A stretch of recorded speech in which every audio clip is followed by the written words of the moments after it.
But what do I hear? Do we need 85,000 or don't we? It seems that you said we need it. Well, how much would the turnaround cost? Is that something you said should proceed? Well, ideally, I mean, in order to not have conflicts, I mean, assuming we say, yes, we're gonna go ahead, I mean, there's gonna be a lot of discussion with the neighborhoods and, you know, certainly the Tunstall Bay Club Association, you know, what sort of, things they might like to see in absence of any money for improvements. You know, and, you know, maybe there's some soft work that we can do that may, you know, make it feasible without a turnaround, but, you know, it's really managing, how the traffic is working down there. And, you know, the option we have in here for the long term is, you know, a structure, a turnaround. But there could be some soft measures of traffic management that may work for the year or so, until we evaluate maybe a more optimal solution. But, you know, I think in the long term, the Tunstall Bay area has shown signs over the, you know, past number of years of having some traffic concerns on its own, whether we do a boat ramp or not. So I think some of that money is warranted to be spent there anyhow. The question to me is, we've got an authorization by DFO, who's always the great unknown as to what they'll agree with, Yeah. that expires at the end of January first, 2012. the end of 2012. And so if we're gonna build a boat ramp, it's not, the question is, are we gonna build a boat ramp? And if we all agree that we're gonna build a boat ramp, then I think we've gotta do it this year. If we say no now, then we may never ever be able to build one. Or we've gotta spend another $30,000 to satisfy DFO all over again because we've let the permit expire. Well, not necessarily. I mean, once you've done the preliminary, received the approval, it's just a question of asking for an extension of time, is that really? No, I wouldn't put any Yeah, why don't you weigh guarantee in on on that this, with Frank? DFO. Well, Yeah. There is a misconception, and that's why consultants make a lot of money, that DFO approves. DFO does not approve anything. They're approving HAD in this case. They don't approve ahead. DFO never ever approves anything. The only thing DFO does, if you submit a plan, they will say, if you do it in such and such way, you will avoid a HAD, harmful alteration or destruction of, but it does not, that's not an approval. They just assist you, so if you follow certain guidelines, you will avoid a HAD. But the same information you can get from any other environmental consultant who tells you what to do to avoid a HAD. And as long as you avoid a HAD and you notify DFO what you intend to do, that's it. There's that mystique DFO has approved. They will never approve. It's not their mandate. Well, with all due respect, I do think that what they're doing is approving a HAD under 35.2. I may have my section wrong, it's maybe 35.1. But, and the compensation I mean, is the we're arguing about 25. something that's Well, in writing somewhere in. No, a It's in the harmful contract. alteration or destruction. Which is You what- cannot approve a destruction which is prohibited. Okay. So when you've been had, Yeah. what happens? Well, if there is, I mean, I can't get into that, but there is a mistake, and unfortunately, everybody believes that you need a DFO approval. No, you have to notify DFO what you're doing. That's a notification, but that's cheap, anybody can do that. But you better make sure the work you do are done in such a way that you avoid a HAD. And that's why you have a consultant telling you exactly how to do it. But you need the consultant to do you how to avoid a HAD. But you, yeah. I still Don't we have we a should piece know. of paper that says, signed by DFO that says you can do this or Yeah, you that can't? will never change. As long as you do it that way, all you have to do, you have to avoid a HAD. Okay, Now, I but- take that as a given. Okay, but Wolfgang, does that not, isn't that what we've got, is something in writing? I mean, what do we pay It's nothing. 38,000 for? It's basically, it's not, you will never find the word approval. They have reviewed it. And say, yeah, if you do it in such a way, you will avoid a hat. And that's all it is. Well, can we dig up the, Yeah, unfortunately, I haven't got a copy of the agenda, but it was attached as part of the reports. The whole covenant thing we signed?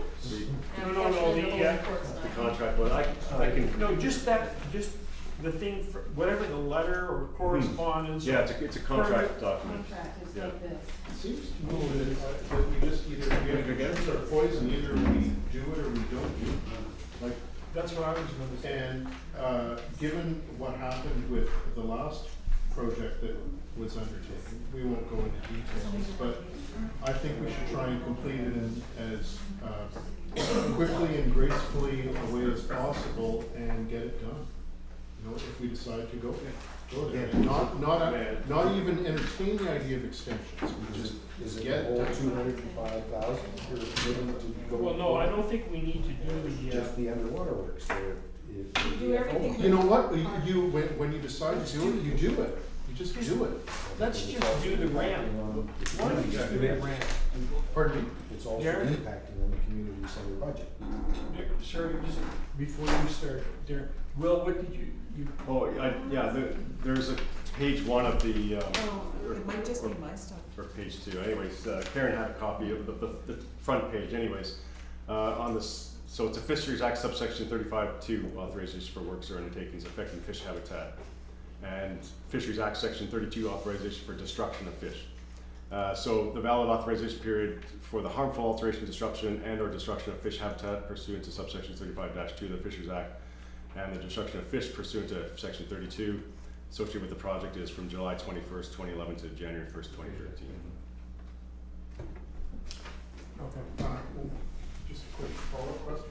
If we could get a copy of that for, It should have been included in the Yeah, final. but I don't need one. Which page is it? just that copy, just that part that we're talking about. Certainly. Okay, so, I'm sorry, Darren, you're next. Yeah, I just thought maybe to expedite things, if we just turn our attention to page 161, Will had broken down in his report all of the alternatives that we had, which sort of speak to what we would need to do to take advantage of the window with fisheries, but perhaps get creative and work with the Tunstall Bay Community Association to observe, yeah, exactly, observe the traffic constraints and not spend all the 220 right now, spend what we need to deal with the fisheries window, and then in future years, resolve the traffic issue. That would be my approach to this at this point. So I'll move that we proceed with the installation of the boat ramp, but hold off on any traffic improvements and enter into an agreement. And look into entering into an agreement to use some underutilized TBCA land as a parking lot. Which one are you I'm reading? in number 2 on page 160. Okay. Just, and before we make this motion, how much money are we talking about, impacting, the community center project? How much money are we drawing out? If you go to attachment 3 and look at row PC5, Tunstall Bay Boat Launch. What page is that? My big ledger size attachment 3. 156. Oh, sorry, 156, 156. thanks. Yeah. PC 102, 60. 5, you'll 102. notice that I'm showing the amount of 205,374, that's because we've already spent some of the 220,000 in 2011. And you'll see if you follow over that it was to be 50-50 funded to community parks and recreation and other community use, so 102,687. That's Councillor Lucas. So, if this didn't go ahead, 102,000 would go into the community center, Would stay in. would stay there, okay. In the community recreation. PC one. Sorry, PC 3. But that fund is not specifically for the community center, it's for parks and recreation related. Let's let Karen answer that question. Recreation and other community use. Okay, so it's not specifically for the community center, it's for recreation use. And other community use. So, let's be clear about that, it's not coming out of community center reserve fund, No. okay? Should be really clear about that. Okay. So why are we referring to the community center? motion that I just draft or suggested we deal with didn't have anything to do with that. I don't know the history of this, but considering our fiscal situation, to spend that kind of money on a boat ramp, I would like to know how big is the demand on the boat ramp, how many boaters will use it, and what benefit is that to the community? It, And, it wasn't the recreation side that drove this in the first place. yeah, It was the emergency, it was more than anything else, the emergency measures aspect that countervailed in this whole process. There is nothing, if there was an earthquake and half of the island was cut off from the other half, there would be no access from the water to take people off. If there was a fire or whatever it is, there would be no place to be able to land equipment suitable for taking people off. Now mind you, hovercraft do tend to go pretty well anyway, but it was more a case of trying to land barges, whatever it is that would be equipment, evacuating people, etc. So that was one of the driving processes. And if the dock was like out of commission because something hit it or they had to do some major repairs, we have a barge landing ramp in order to truck supplies in. so it's not a boat ramp, it's a barge landing. It's a multi-purpose ramp. But how big a barge? It's big enough. Evacuate Bowen Islanders? Well, it's big enough that you can put a barge You on. can probably evacuate people from the beach. You may cause a hat, yes, but, I mean, It's really speculating and trying to, what it boils down to, is we spending right now $180,000 or less on something which I haven't heard really convincing reasons that it should be spent. But it- And that's the council's But decision. it isn't a current tax year issue, it's basically coming out of reserve pots, and that's another aspect. Yeah, you blow your savings, Oh, it's still growing. the money was put in there Well, basically for is things. it a wise investment? Let's ask that. Is that a wise way to spend money? Both of you there, So, is So that, let's put it in the budget now. We're taking this budget forward for public consultation at the town hall meeting. So let's put it in there. And one of the things we can float out is, does the public want this boat ramp? And I can tell you right now, the number of people that are gonna be banging up and jumping up and down and saying they want it. There'll be a lot. So will they pay fees for that as any other ramp has there's to no, justify? no reason why we can't direct staff that a fee be established for the It's use just of the collecting them, that's the point. Collecting, yes, so Wow. it's just what I would like to find out, are we feeling comfortable to spend this kind of money on a boat ramp? Because it could be used for something else. And that's why I'm so insistent on priorities. Is that our priority, to spend that kind of money on a boat ramp, which I haven't heard any convincing reasons why we need it? the only boat ramp we have now is in Snug Cove, right? Yeah. And if anything happens to that boat ramp, there is no way to get boats on and off the island. Simply, There is one at Deep Bay. But it's very Same point. difficult to use. Hang on, why would we want to get boats off and off the island, on and off the island? Other than if you're a water taxi operator, or you're no, or if you're a recreational So, boater, yes. and there's a lot of them around. Good. And if you wanna do fishing from Bowen Island, and rather than driving all that way in your boat, you may want to truck your boat onto the island, and you gotta have a place to spend money on the island. I mean, this is an economic thing as Yes. well. But instead of spending $15 at Union Steamship, you do it for free at $220,000 to the taxpayer. That's my point. Well, let's charge $15. Well, charging, do you have somebody there sitting for 7 days a week to wait for somebody to show up? Maybe we could make a deal with Tunstall Bay.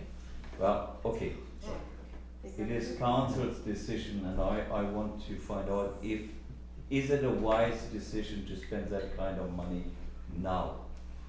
And that's all, I'm not saying that I'm opposed, I just want to raise that question. And this has nothing to do with the budget. No. Okay. No. Well, sure, if we had millions in the coffer, then it would be easy to spend, but we have an austerity budget. At the same time, we give a signal, well, we build a boat ramp. Yeah, but the boat ramp has been on the books. 2001. Yeah, it should never have been on the books. And if it was an emergency, there should have been under some kind of a, or I say, well, we should have a vote on that. I can't argue with that, because I don't know what went on. The reality is, I launch boats on, in and out of the current thing right now, because Yeah. I have a four-wheel drive. Yes. I couldn't with a two-wheel drive car. And ultimately. Do you really want to move a boat without a four-wheel drive? I mean, give me a break. And the next thing we have a helicopter just to help. Did it as a kid with a regular car, we didn't have a. Okay, I made my point. So, Darren, If the DFO thing is mitigated and we're not overly concerned that we could get the non-approval in the future at some point, does that, from your perspective, Will, sort of satisfy that we could move this thing to rosier financial times? From what I've, well, it's hard to know. I mean, and I can honestly say I don't know. I wouldn't know until I went down that road. Talking with some of the, people that are in the industry doing, approvals and this sort of work in other areas, I've heard stories that's kind of give me the impression that maybe they would be asking for something different. Maybe they might not give us a timeline. I'm not entirely sure. I mean, that could be an option that you might want me to go back and seek that out as an alternative or not. I don't know. So, I mean, Well, I guess where I'm going is we spent 38,000 to date, do we wanna continue that thing and get it over with, or is this something that we should? yeah, I mean, the work I've been doing is stemming from a 2006 resolution that's, gave council the authority to seek approvals through the appropriate jurisdictions, and so, 6 years later, hey, we've done it, and so now what do we do? And